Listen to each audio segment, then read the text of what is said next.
bless you this morning. Well, we're in the middle of coming to the end of Psalm 23, which does teach us how to keep our eyes on the shepherd, how to trust the shepherd, and what it looks like to live with the shepherd in our full view.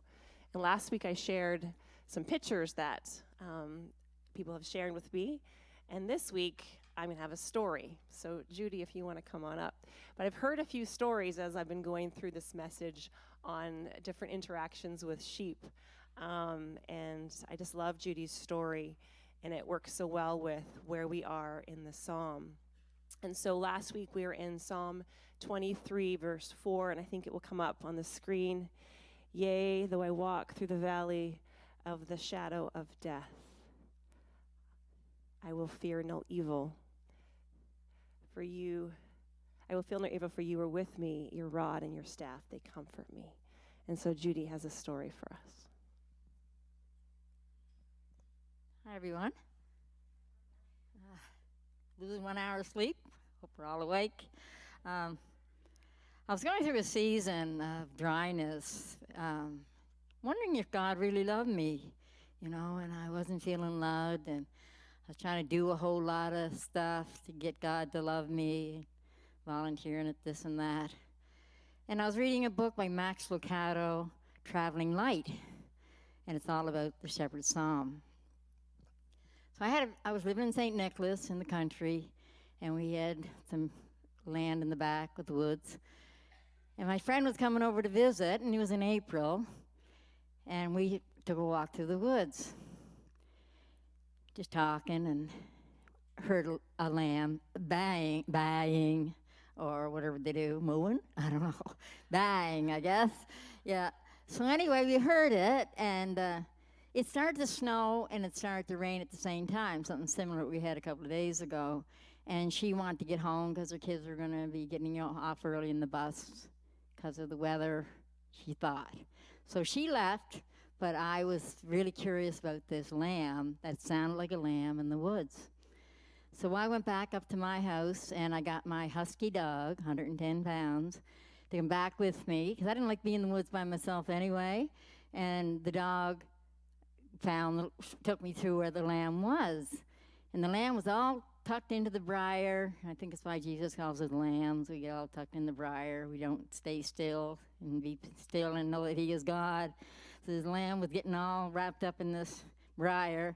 And I didn't want to touch the lamb while I had the dog. And I didn't know much about lambs. I never been close to one. I didn't know they had fangs or teeth or claws. I didn't know anything about a lamb because it was the first time I was that close to them. So anyway, I took the dog back home, walked back to where the lamb was, and I thought, what am I going to do now? And meanwhile, I'm still in this place of, loneliness and wondering if God loved me. So I grabbed the lamb by the scruff of his neck. They got a lot of wool there. They had lots to grab, and by the rump. And I turned him upside down, and the four legs were standing right up, like that. And he was on like this, like a baby. And he put his head in my nape of my neck. He didn't struggle. I don't know if he or she didn't struggle, just rested in my arms.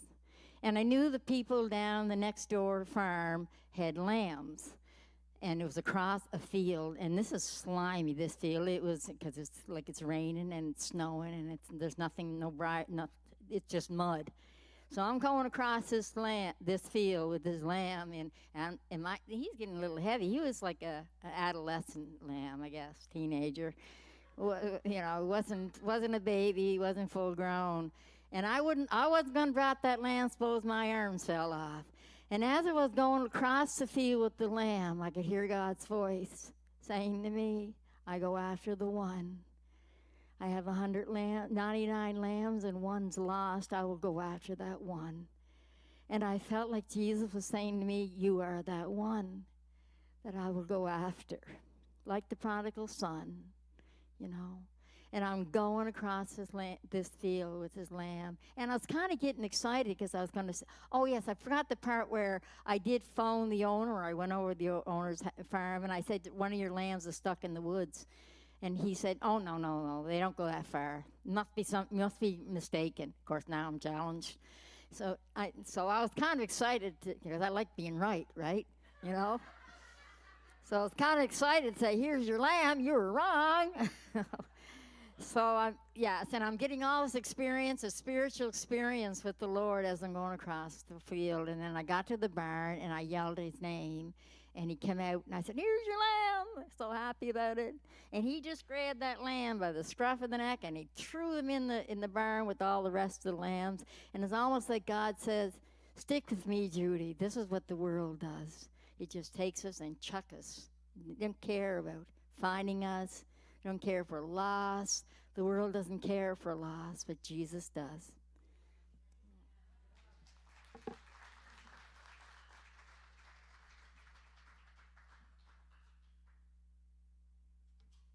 Judy.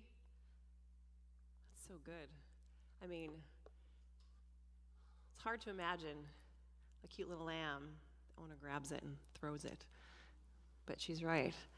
There's a good shepherd, and then there's the not so good shepherds.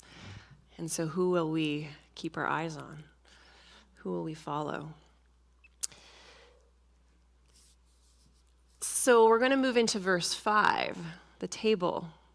The table. The table is ready for you. So some would say the most important choice in life is what you pay attention to. In our social media world, it doesn't take much to have your attention focused on how much you don't measure up, how you fall short. So-and-so does it so much better. When our attention is on others, there's always someone who does it better, and there's always someone that doesn't do it as well as you do it. That's reality. I'll never get it just right when I'm comparing myself to others. And in other cases, depending on who I'm looking at, I can get it right a lot. Who's in my view when I'm comparing myself to others? All those other sheep, what they have that I don't have.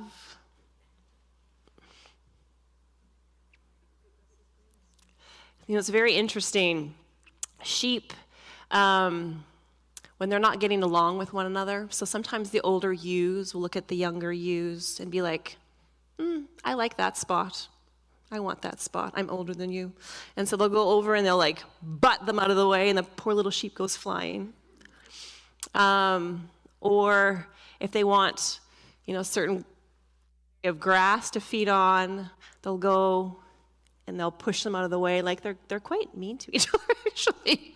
But there can be stress amongst the herd when sheep are wanting what they want, and they want to take it from somebody else. But what's interesting is that when the shepherd's presence is known, when he makes his way to where the sheep aren't getting along, they immediately forget their petty differences, and they go on doing what they normally would be doing, so resting or eating.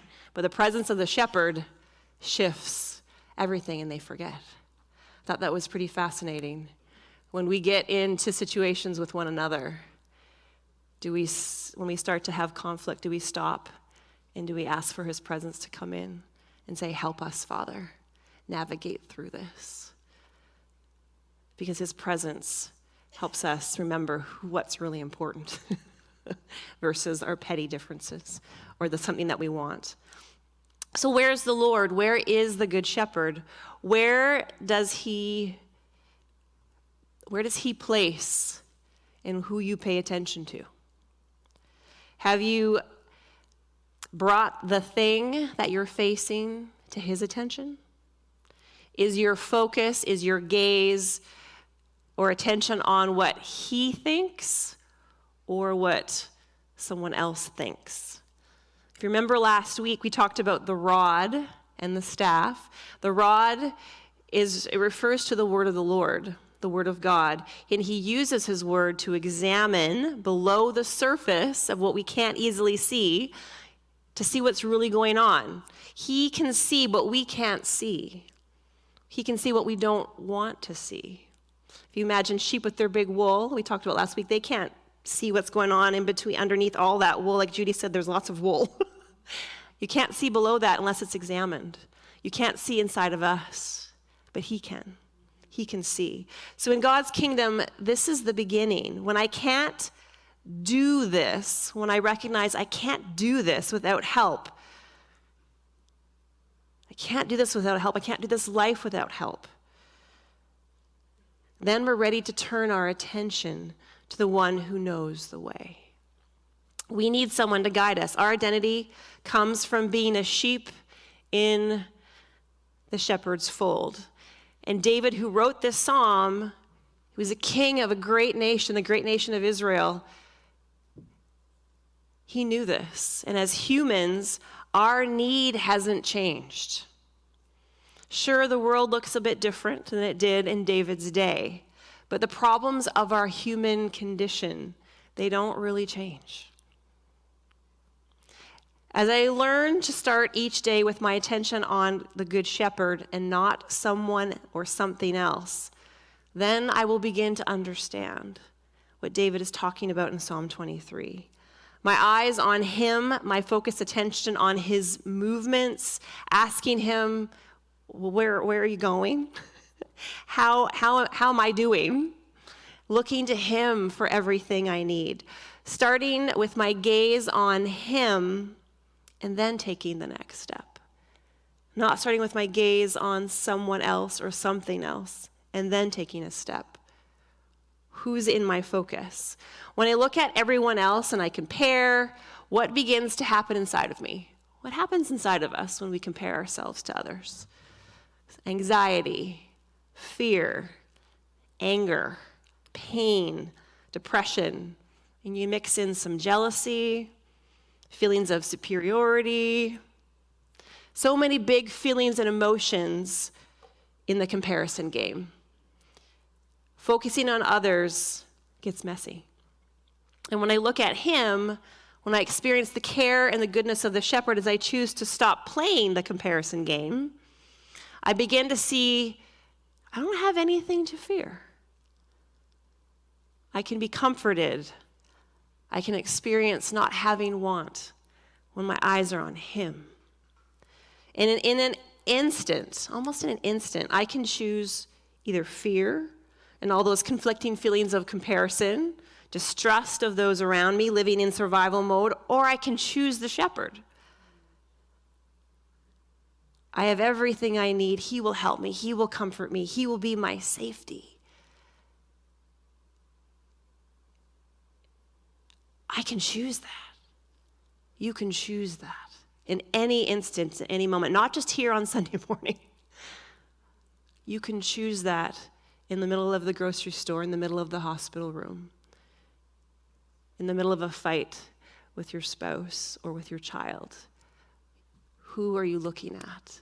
Who are you looking at? So my question for you to ponder as we go through today's message is, where is your attention? Who and what is getting your focus? Is it self or others or your circumstances, or is it the shepherd, the good shepherd? So in our verse today in Psalm 23:5, a table has been set for you. It's been laid out lavishly in the presence of your enemies. What? Right in the middle of your life, in the middle of your situation, is the shepherd. And he's gone before you. He knows exactly what you are in the middle of. He knows exactly what you're facing. He even knows the enemy that is circling. And the table in front of you has what you need and more. Do you trust that he has prepared this table for you? Do you trust him? Will you stop at the table? Will you sit down and will you eat? Will you talk? Will you intimately share? Will you share what's on your heart? Will you submit to his caring examination as he looks deep inside? And will you rest? Will you rest because the shepherd is there? He's at the table. He's with you. What will you do with the Good Shepherd and all that he has prepared for you? What will you do with it? David tells us this about the Good Shepherd. And again, he's using the intimate pronouns. He's saying, you prepare a table before me in the presence of my enemies. You anoint my head with oil. My cup runs over. These are personal pronouns. We talked about this last week. He shifted to go to I's and U's.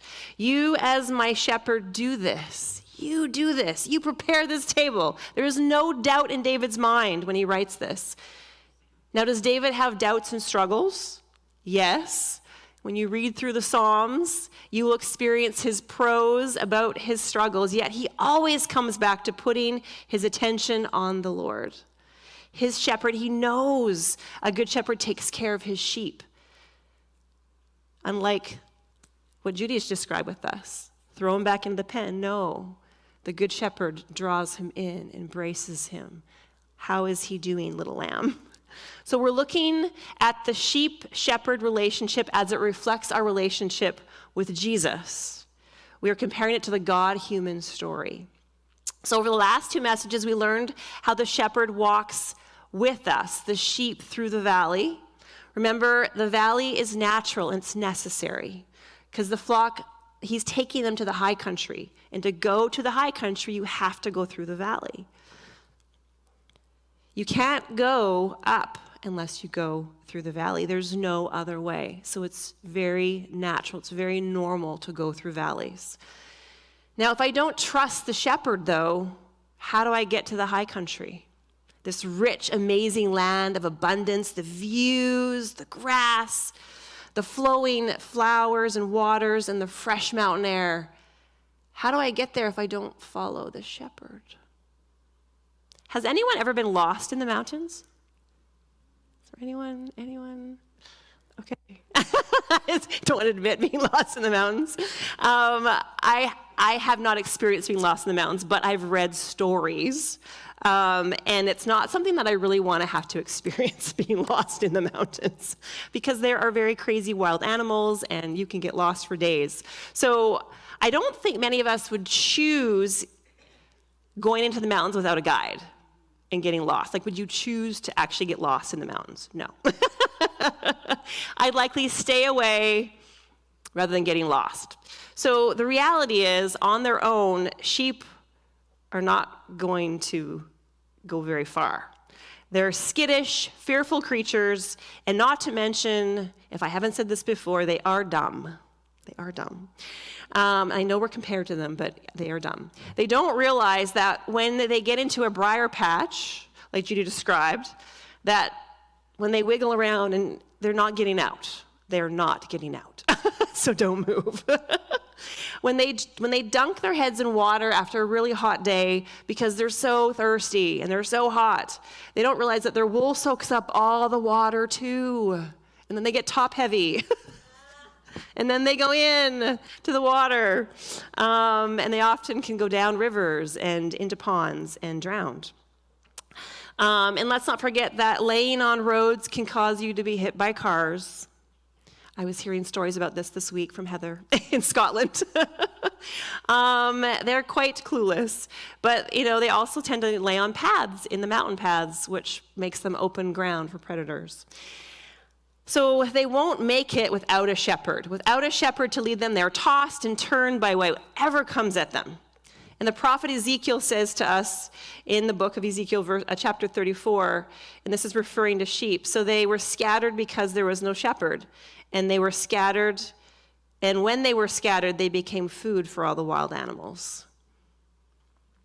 So Ezekiel is referring to God's first family, the Israelites, who through Abraham, they became a great nation. And of course, David was king of this nation. Now, earlier, before David, these chosen people of God, the goal is that they would impact the earth. That's the goal of the Israelite nation. They would impact the earth for God. And so for those of you following the Bible recap, reading along with us, we just entered the book of Deuteronomy today. Woohoo! book 4 out of 66 books.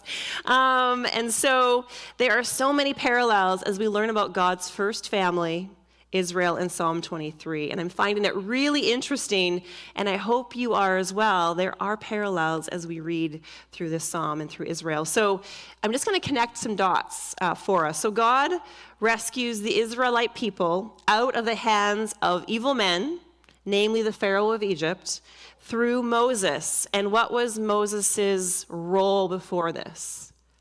He was a shepherd. And it's also interesting that David, before he became a king, was a shepherd first. So before these two very important men who were leading God's people were called into the role of leadership, they were shepherds first. Shepherds are important to God. I thought that was very interesting. The role of a shepherd. So God rescues his people, Israel, and he leads them from Egypt into where? He leads them into the wilderness, right? He leads them into the wilderness, which is also another word for valley. So the goal of going through the wilderness is going to where? The promised land. So we've got a rescue, we've got the valley or the wilderness, and then we've got the promised land. Now, they passed through the wilderness, right? The goal is not to stay. They passed through the wilderness because the goal was that they would live in the promised land. That's where they would reside. So after the rescue, what is happening in the valley? So in the wilderness, in the valley, God is very close. The shepherd is very close. We know that God provides them food in the wilderness. He is a cloud by day and a fire by night. He's dwelling in the tabernacle that is there. God is very close. And so in our valleys, when we go through valleys, it's the same thing. God is very close. This is where trust is being learned. The tools of comfort, his guidance, his protection, the rod and the staff, which is the word of the Lord and the Holy Spirit, are being experienced in the valley. And the goal, again, is to go through the valley, heading to the high country in the summer months. That was what a shepherd is doing, taking them through the valley to the high country. So what does summer represent? It's growing season, right? Things are in full bloom and they are maturing. In high country is a time of maturing in a relationship with the shepherd. More opportunity for stretching and growing in our trust, getting healthier, preparing for the next season, which is winter. So the sheep are getting fattened up, right? They're getting fattened up. They're getting ready for the next season, which is going to be the wintertime. So how does the high country relate to the table and relate to the promised land? So first, let's start with the table. So these high mountain country summer ranges known as elf lands or tablelands are highly sought after by the Good Shepherd in some of the finest sheep country in the world, so the western United States and southern Europe. The high plateaus of the sheep ranges are always referred to as mesas, the Spanish word for table. This is also found in Africa, where a word for table is also mesa, likely introduced by the Portuguese explorers. Mesa is often used to refer to the flat, tabled plateaus of the continent. The classic example, of course, is Table Mountain near Cape Town, which is world-renowned. So it may be seen that what David referred to as a table was actually the entire high country summer range, because it was everything the sheep needed to prepare them for the next season. So what I'm proposing to you is that the high country for the sheep is the same concept as the table and the same concept as the promised land. So are you seeing the dots connect? Are you following? Okay, so the good shepherd leads his sheep to the high country in the mountains, which is wild. The mountains are a wild country. For those of you lost in the mountains, do you agree? Wild country out there. Okay. So David says, "You prepare a table before me in the presence of my enemies."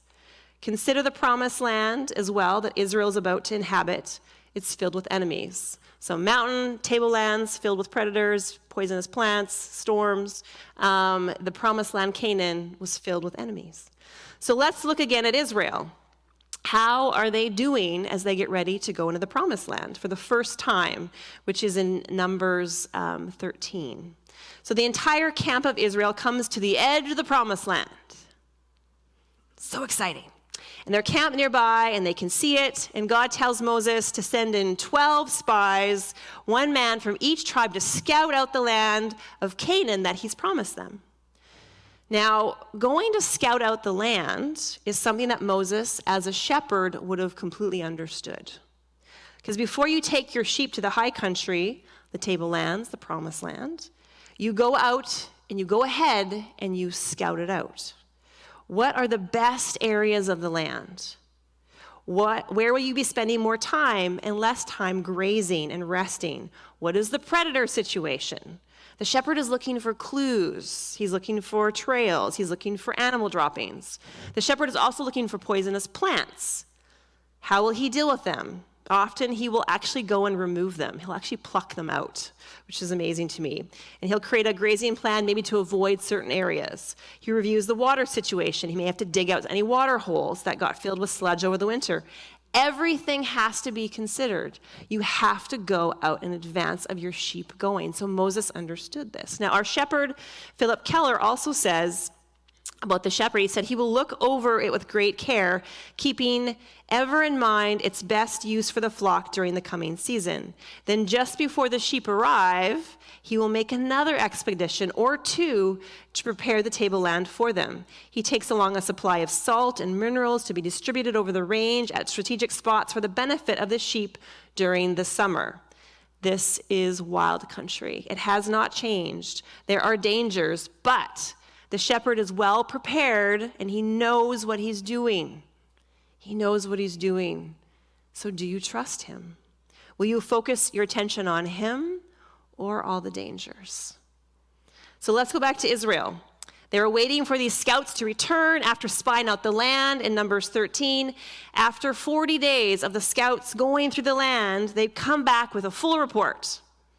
So they say it's lush and it's beautiful and there's fruit like so big, and they've got this big thing of grapes. No complaints about the land. It's amazing. But there are giants in the land. They are big and they are mighty and they are huge and they are fierce, and we are no match for them. We're like ants and they're so big. So remember, the Lord, but he already went there. He already knows. And he's promised, he said, this is your land. And they saw how basically he plucked them out of Egypt, away from Pharaoh, who was mighty and powerful, literally months ago. They saw this, they experienced this. This is God's promise. Of course he'll make a way. He said it was theirs. It's a tug of war. 10 men say, we can't do it. We can't do it. The enemy is too big. And two say that with the Lord's help, we surely can. You saw what the Lord did to the Egyptians and Pharaoh. 10 versus 2 is not great odds. Look at these two guys. They're trying hard. So what happens? Well, these 10 men stir up the rest of the people with fear. So much fear that they could not believe or trust that they could take the land. They didn't trust God, and after they saw all that he did, they didn't trust. The enemy had their attention. Everyone was upset. Lots of crying, angry outbursts. They just wanted to go back to Egypt. Had enough. Just want to go home. Except for they can't go home. So Moses immediately, he goes to the Lord. He goes to the Lord and he prays, and he begins to intercede for Israel. He goes to God first. So who had Moses' attention? The Lord. And who had the people's attention? The enemy. So God said, okay, so you don't trust me. Well, we can't go there right now. We can't go in. Instead, we must go back into the wilderness for 40 years. And none of them would enter the promised land except for Joshua and Caleb, the two spies that said yes to the Lord, we can take the land. Can you imagine on the edge of the promise to only be turned back.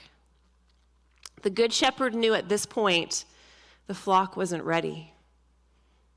And it's not his way to push them into something they didn't have capacity for. There was more trust needed, more time closely held by the shepherd was required. The older generation that had so much of Egypt ingrained in them had to pass away. And over the next 40 years in the wilderness, the next generation, the younger generation, who did not know Egypt, would be learning how to trust God, the Good Shepherd. They didn't know the Good Shepherd. More time was needed with him before the promised land. I'm learning that sheep do not trust easily. It can take a long time for them to develop trust, especially if they've been ill-treated in the past. And Moses, their leader, had to turn them all around and head back into the wilderness. Into the valley, away from the promised land. Now that would have been hard. All the stuff that God had done, the miracles, the supernatural, the provision, and they still didn't know the Lord or trust him. They needed more time in his close care. Their old ways needed more time, and they needed to die away. In this case, it was the people themselves. The ways of Egypt was in their bones. For us, our old selfish ways, the ways our family of origin did things, the culture's claws, our sin nature, it's got to die. It's got to die. The people were not ready for the promised land. It's got its own dangers and challenges, and they didn't trust that the Lord had prepared a way for them to take hold of it. How many of you can relate to being on the edge of a promise, the next thing, only to find that you're turned back to the valley, to the wilderness? It's so hard, but the Lord is doing something deeper, something that's very important. And so if you're in a valley, hang on. Will you turn and will you give him your attention, not your circumstances? In my own life, there have been a number of times when I've been finally ready to take the next step, and I would look back and I'd say, Lord, why did it take so long to get here? Why? So many detours. And the answer, you weren't ready. You weren't ready. My attention was on so many things, but it wasn't on him. I needed to know him more. I needed more time in the valley. The Lord knows how we are made and what we are ready for, and along the way there are assignments and there are tests to measure how ready are you? So when you don't know why you're where you are, bring your questions to him. Bring your questions to him. He knows why you're where you are, and sometimes he doesn't answer right away. But we wait on him. We wait on him. The detours are no accident. The Lord is drawing you to himself. There's something deeper happening. What we might think is such a waste. God, why? Such a waste. The Lord says, just wait. Just wait. I will use that. I call God the great recycler. He restores, he repurposes. His plans will not be disrupted. And you can feel like he's leading you down a crazy path. Like these sheep, I'm sure they're like, where are we going? But only he knows the way because he's been there before. He goes ahead of you. He knows the way. You can't see, but he can. And I used to read this story of Israel being turned back and think, oh, those poor Israelites. Man, that sucks. They had to go back to the desert wilderness. And they had to wait a long time to get to that promised land. But after living a few years on this earth, I can see that the valley is not something to run from. It's something to lean into because he's preparing you for what's ahead in ways you can't see or even fully grasp. The invitation's always in front of us. Will I follow and will I learn to trust the shepherd? Because he's good, will I trust him? Will I focus my attention on him? If we don't know him and we don't trust him, how are we ever going to follow him into the promised land? How are we ever going to follow if we don't know him?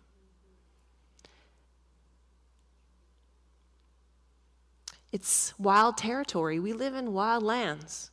This earth is wild. There are giants in the land along lush meadows, and both are meant to to help us mature and grow. There are things of absolute concern. Mighty and fierce are the inhabitants, and the terrain has sheer drop-offs, deep caverns, not to mention fast-flowing rapids and storms that come out of nowhere. That can sound like life sometimes. It can sound like sometimes a week that we go through, or maybe even a day. There are lots of things that can shake you and challenge you in the tablelands. You have enemies, and you are surrounded by them. So who wants to join me? The bus leaves at 3. Are you on? Are you in? Oh, brothers and sisters and fellow sheep, he's gone before you. He's gone before me. He's gone before us. He's prepared it for us. A banquet table with everything you need and more that will nourish you. It's absolutely wonderful, and the shepherd is there. The table full of provision is ready for you. It's a place of intimacy. The table is a place where you are known and you know others. It reminds us of who we belong to and who is caring for us. It's hard to fully grasp sometimes, but our enemies are also very present. The adversary has many methods to try and take us out. He's not timid. His nature is to steal and to kill and destroy. And he will come right into the flock, and he will come right to that table. Scripture refers to our adversary as a roaring lion who goes about seeking whom he may devour. He's real. We see lives torn and marred and seared by his assaults, though we may never see him personally. Philip Keller, our shepherd, shares this story. And it's interesting because growing up on a farm, my dad would say similar things about predators. He said, "It reminds me of encounters with cougars. On several occasions, these cunning creatures come along my sheep at night, working terrible havoc among the flock." He goes on to describe how the animals were either killed or maimed, and I thought I'd spare you the details. Yet, he says, despite the damage, despite the dead sheep, despite the injuries and fear instilled in the flock, I never once actually saw a cougar on my range. So cunning, so skillful were their raids that they defy description. And this is what he says next. At all times, he says, all times, we would be wise to walk a little closer to Christ. This is one sure place of safety. We don't have to be afraid of the enemy when we're close to the shepherd. It was always the distant sheep, the roamers, the wanderers that were picked off by the predators in an unsuspecting moment. Generally, the attackers were gone before the shepherd is alerted by a cry for help. Some sheep, of course, are utterly dumb with fear under attack. They will not even give a plaintive bleep before they are dead. You want to fight your enemies and the adversary? Stay close to the shepherd. Keep him in your daily gaze. Always set him before you. Who has your attention? David wrote in Psalm 16, verses 8 and 9, I love this. He says, I've set the Lord always before me. Because he is at my right hand, I shall not be shaken. I don't have to be afraid because he is there. Therefore, my heart is glad and my whole being rejoices. My flesh always dwells secure as I'm close to him. The table is set for you in the presence of your enemy, and it's not there for takeout or for your photos on Instagram. Thanks, Jesus, that looks so good. But I gotta go. I'm off to the next thing. We're in such a rush. And that gets us into lots of tangles and challenges, because when you're in a rush, are you paying attention to what's going on around you? No. And I speak from a lot of experience. I like to go, go, go, and I've gotten myself into lots of tangles and lots of messes. And if I would have just slowed down and kept my eyes on the shepherd, it would have been a lot better.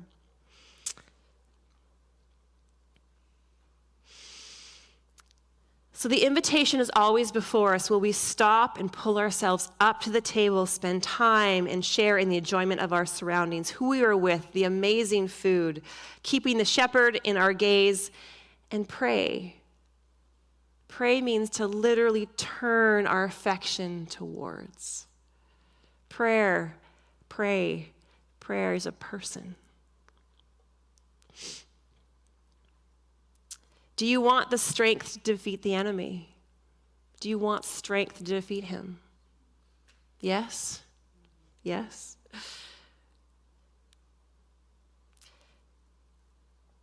I don't want to be taken out by the enemy, and we don't have to live in fear. It can sound scary, I get it. But the shepherd says, do not be afraid, because I am with you.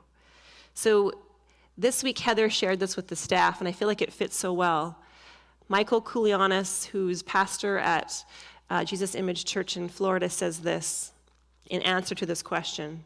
He says, fall in love and find prayer. Find the presence of the Spirit. Surrender your heart so he can work through you and talk through you. And as I reflected on that, I was thinking, yes, stay close to the Good Shepherd. Allow his staff, his Holy Spirit, to draw you to him and to comfort you. Know his presence. His staff draws you to him. And then Michael goes on to say, we ask before Jesus' presence is real to us, and we ask amiss. And we call the neglect of his presence, unfortunately, faith. It's not faith. It's independence. See, the faithful are in love with the faithful one. So we'll call independence what it is. It is not faith. It is neglect of his presence. It's going our own way. It's saying, thanks, Jesus, for all this stuff, but I'm going to go over here. I think there's a better spot to lay down over there. In the story of Israel, as the people were being turned back into the wilderness, there's a bit of an interesting event. A group of people say, no, I don't know. No, we're not going back there. No. We're so sorry. We're so sorry for our sin, for not trusting God, for being full of fear. We're going to go. We're going to go into Canaan, into the promised land, and we're going to defeat those enemies. We're going to take care of it. Just watch. Moses says, the Lord's not with you. You will be defeated. He's not going with you. They didn't listen. They went on their own strength and their own independence, and many of them died as they attempted to try to get into the promised land on their own without the presence leading them. We'll fix it. We'll make it better. Independence is not faith. You cannot have faith without the presence. That was one of those moments where they let their attention move away from the shepherd, and they listened to the enemy. The enemy is really good at agreeing with you. Yeah, you shouldn't have done that. You better go make it right. God's pretty mad at you. Is that what God said? That's not what God said. Or he comes to the table. So how's your wife? How's your husband? Yeah, they're kind of a mess. How do you put up with them? I don't know how you do it. Planting seeds.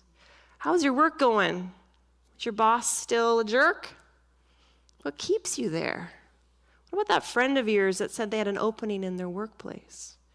Or remember your friend Tony told that story at your birthday? Why do you think he told that story? Do you think he was making fun of you? I could just keep going. It's his age-old tactic. He's pawing at us, coming in close, paying attention to you, dropping questions in your mind, getting your eyes off the shepherd. planting seeds of doubt, bringing in questions, drawing us to the edge of the flock, away from the shepherd. Maybe, just maybe, he can take us out, divert our attention, and convince us just to give up. And some of you are thinking, why is it this way? I mean, I've asked that question myself. And we can honestly debate the problem of evil question until we're blue in the face. Lots of people have done it. I've read a number of things on the subject, and so far I found there's lots of opinions, but really no one knows the answer or has a great answer. And I wonder if you're looking to deal with evil, it's really a person who deals with evil, and his name is Jesus.